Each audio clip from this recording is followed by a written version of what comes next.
TTADC हापां एबा TTADC नि 6 schedule मानमानि फिल 43 बिसिटिनि नांमासक बरमनि बिसिंति पालाइजाखा सिंगिर बिल कम्युनिटी हल आरो नारायणी फाइमानजा फाइका देम सरा कसो सरानि MDC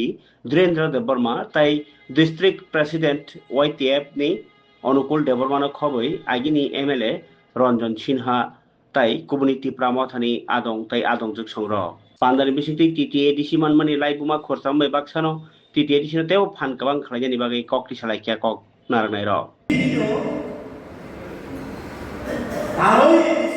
যারা এই এডিসির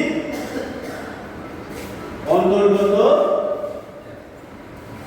এডিসি থেকে যারা বিলং করে তাদেরই এডিসি বিভিন্ন যারা এডিসিও তংলাই বিভিন্ন এডিসি তো এই এডিসির সামানি ইতিহাস সংখ্যাজীব বাংলা চিনি পূর্ববক্তা নিদানই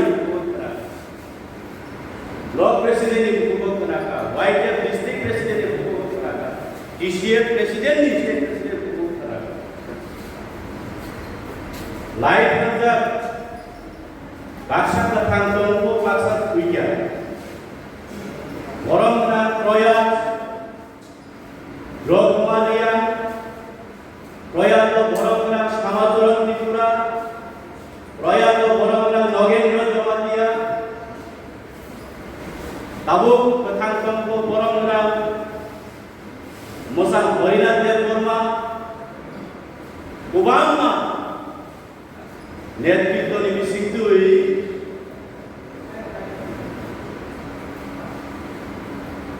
এই এডিসি নামগানি বাবুই 1967 ইংরাজি এই ত্রিপুরায় কাইসা স্লোগান আসায়ো মুয়া চারাই চাকো চারাই চং চিনা হাতে বলরিয়া অমাই কিছু একটা স্লোগান আছে এই নেতৃত্বনি এই বড়রবি নেতৃত্বে বড়রবি দীর্ঘদিন এই সমাজ লাগবে এই হারি লাগবে এই ত্রিপ্রাসারী লাগবে বরং যে দীর্ঘদিনের অক্লান্ত যে পরিশ্রম বরং নিঃস্বার্থ আত্মসমর্পণের বিষয় দীর্ঘ 17টা বছর দীর্ঘ আন্দোলন করে 1984 ভারত ভাগবতের বিষয় শুনো TTADC আগৈ রিনাই ভাবে অ্যানাউন্স খাই যাব দীর্ঘ 17 বছর আন্দোলন তো এই 17 বছর আন্দোলন করব বড় কামতাম সাপাত লাইকা তুমি বড় নয় ফাইনালি নাঙ্গো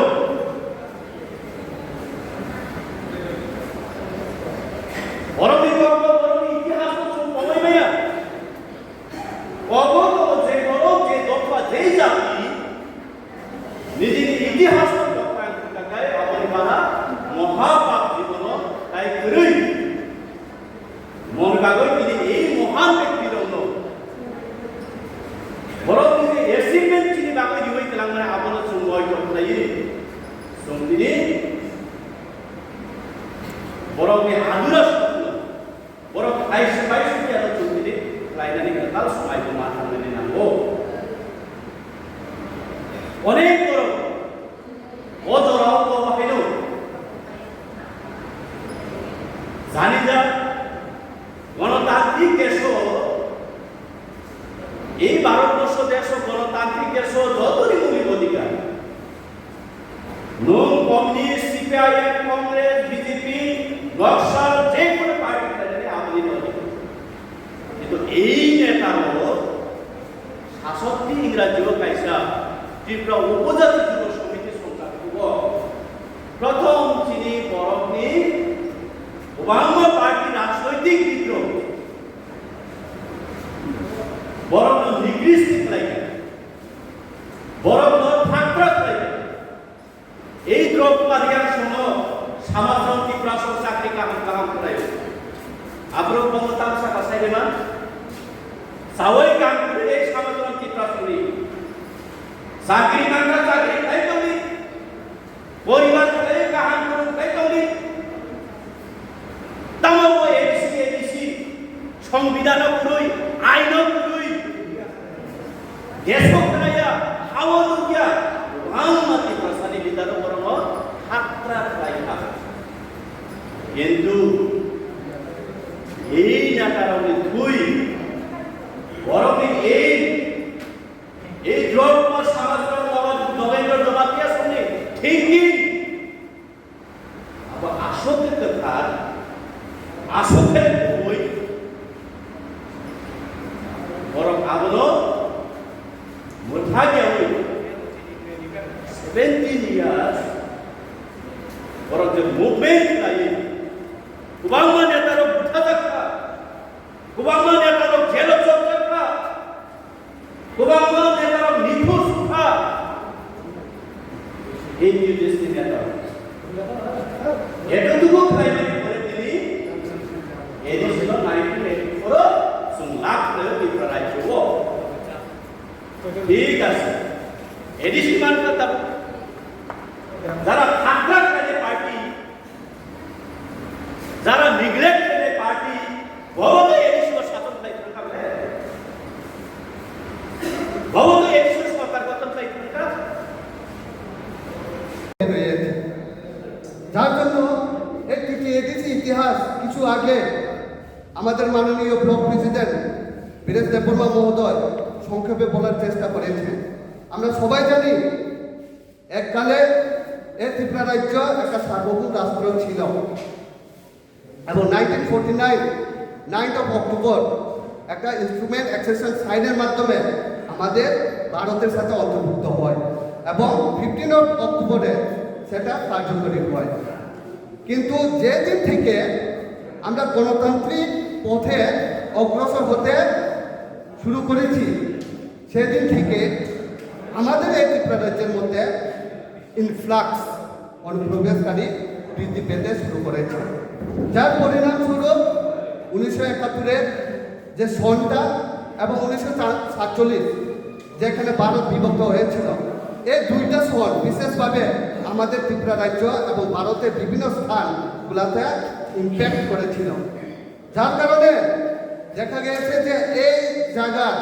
জায়গার যারা ভূমিপুত্র যারা রয়েছে, ভূমিপুত্র ইন দ্য সেন্স আপনারা মনে করবেন না যে শুধু নাচেপটা, নট লাইক দ্যাট। ভূমিপুত্র মানে যারা পূর্ব থেকে এখানে বসবাস করে রয়েছে আসছে, তাদের অস্তিত্বে প্রশ্ন জেগেছে। যার কারণে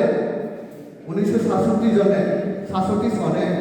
আমাদের ওই মহান নেতৃত্ব যারা রয়েছে তারা QGS নামে একটা পার্টি সংগঠিত করেন এবং এই পার্টির মাধ্যমে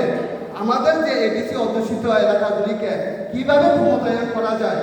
কিভাবে আমাদের কালচার, কিভাবে আমাদের সংস্কৃতি সেটাকে সুরক্ষিত করা যায় এবং সোশিও ইকোনমিক দিক দিয়া কিভাবে আমাদেরকে আরও ক্ষমতায়ন করা যায় সেই দাবিগুলো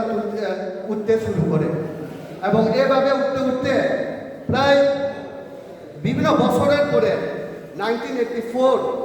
যখন আমাদের বিকে স্যার, বিকে আঙ্কল এখনো জীবিত আছেন, উনি সাইন করেন 49 অ্যামেন্ডমেন্ট অ্যাক্টের মধ্য দিয়ে, সংশোধনী বিলের মধ্য দিয়ে 3 অগস্টে আমাদের তৎকালীন প্রধানমন্ত্রী ইন্দিরা গান্ধী আমাদের ত্রিপুরা রাজ্যে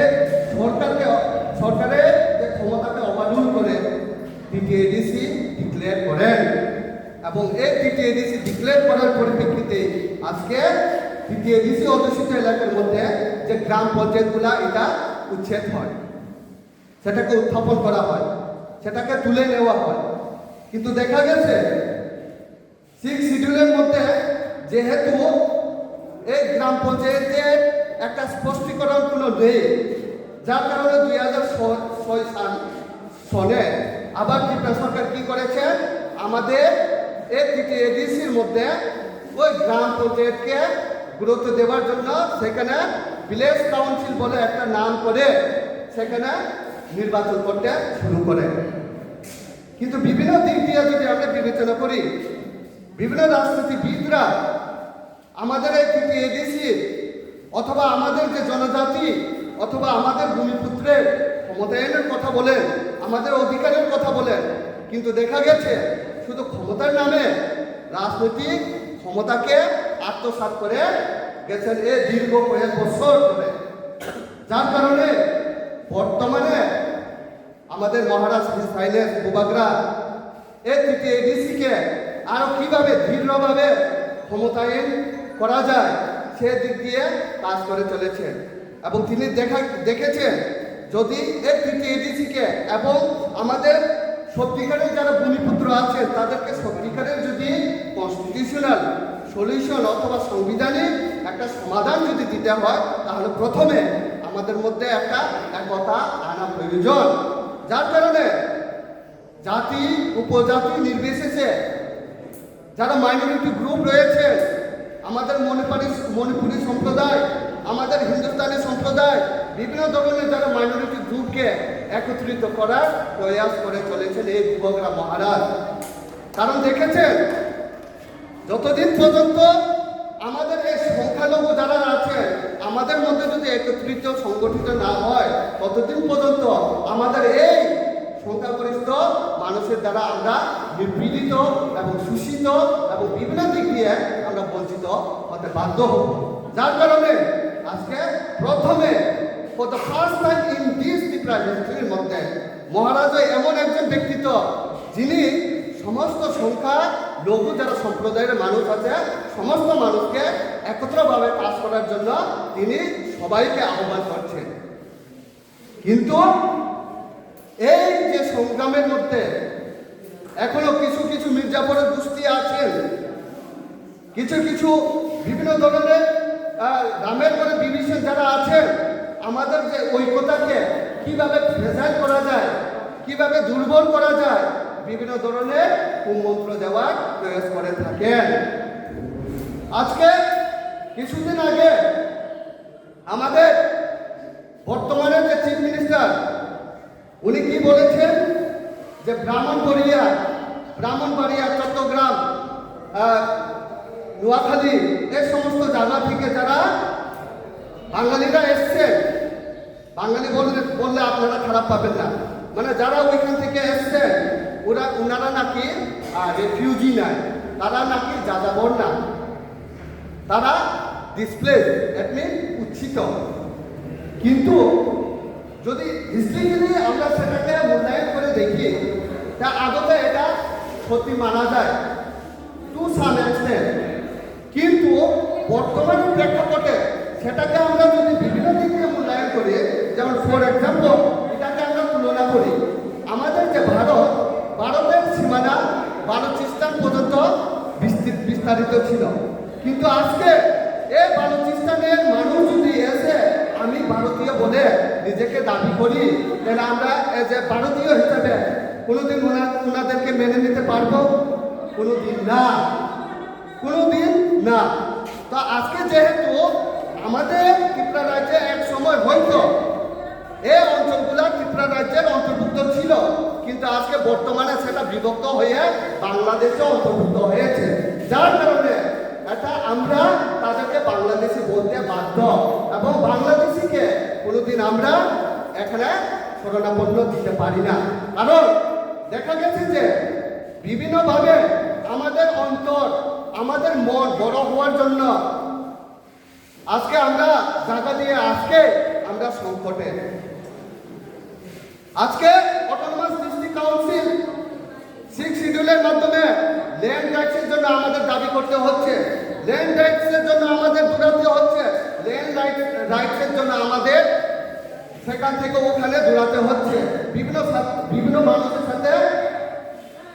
কথা বলতে হচ্ছে। যে মানুষকে আমরা একদিন এখানে আশ্রয় দিয়েছিলাম, সেই মানুষের কাছে আজকে আমরা ল্যান্ড রাইটসের জন্য ভিক্ষা চাইতে হচ্ছে। এটা কি ধরনের সংবিধান? তো কাজে যতদিন পর্যন্ত আমরা জানি ত্রিপুরা রাজ্যের মধ্যে 10,491.something বর্গ কিলোমিটার, সেখানের মধ্যে 60,132.56 স্কোয়ার বর্গ কিলোমিটার থেকে এডিসিএ এই যে ল্যান্ড এরিয়াগুলো রয়েছে। কিন্তু ল্যান্ড এরিয়াগুলো থাকলে কি হবে? আজকে আমরা বিভিন্নভাবে আমরা দাবি করি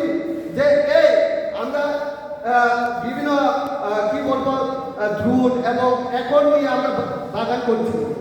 কিন্তু আমাদের কাছে যেহেতু ল্যান্ডের অথবা জমির কোনো অধিকার নেই বা জমির পাট্টার কোনো পাওয়ার অধিকার নেই, যেহেতু ত্রিপুরা রাজ্য সরকার তার ইচ্ছাকৃতভাবে যদি কোনো উন্নয়নমূলক কাজ করতে চায় ত্রিপুরা সরকারের অধীনে, সেদিন যদি এসে আমাদেরকে বলে হে ফোনা আপনারা সেখান থেকে চলে যান, কারণ আমি এখানে ত্রিপুরা রাজ্যের একটা উন্নয়নমূলক যে কোনো একটা সংস্থা প্রতিষ্ঠিত করব, সেদিন আমাদেরকে কি করতে হবে? বাধ্য হয়ে সেই জায়গাটা, যে জায়গাতে অথচ আমাদের নারীর রক্ত পড়েছিল, সেই জায়গাটা আমাদের ছেড়ে যেতে হবে। কারণটা হলো একমাত্র যে আমাদের কাছে জায়গার কোনো পাট্টা নেই, জায়গার কোনো কাগজ নেই, জায়গার কোনো অধিকার নেই, যার কারণে নিজের হয়েও আমরা নিজের দাবি করতে পারি না। উদাহরণস্বরূপ আমরা বলতে পারি যে